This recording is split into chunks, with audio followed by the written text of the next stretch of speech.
On dit la jeunesse généreuse. À quoi sert une générosité qui ne s'emploie jamais? Qu'est-ce que c'est que cette histoire d'absence c'est de rapport génial. de subordination dans le service civique des jeunes? C'est-à-dire, ça va avec aussi la Startup Nation, ça va avec l'idée que maintenant on est des collaborateurs, on n'est pas… Voilà. Donc que vous pouvez être subordonné à un projet d'une association Ouais. sans être subordonné à la hiérarchie de l'association. C'est très très fort. C'est très fort et puis évidemment ça ne marche pas puisque quand vous devez être de telle heure à telle heure Ben au bureau, voilà. déjà vous êtes subordonné à Bien des sûr. horaires, à des contraintes, etc. Et puis bon, de fait, on voit énormément de subordination et il y a même un paradoxe intéressant, c'est que pour que ça vous serve sur votre CV, il faut que vous ayez fait le plus possible que ce soit formateur. Ouais. Et pour que ce soit formateur, il faut que vous ayez fait le plus de tâches intéressantes. Donc en Ouais. fait, il faut que vous soyez le plus soumis à la hiérarchie, c'est-à-dire que vous soyez vraiment entré dans le collectif de travail. Ouais. Si vous restez en observation, Ouais. c'est un stage café.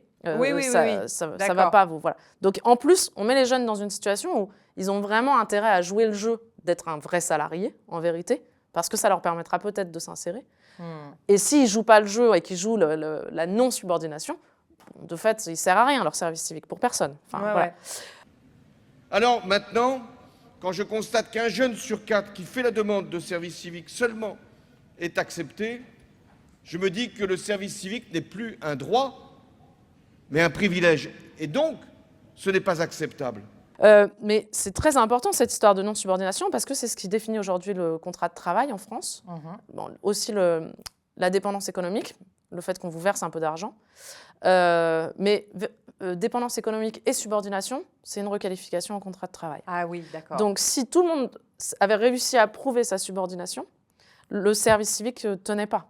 De fait, là c'est là. quand même l'État qui embauche hors du droit du travail un nombre de jeunes très important et donc qui risquerait de se retrouver à devoir les régler en CDI. Ouais.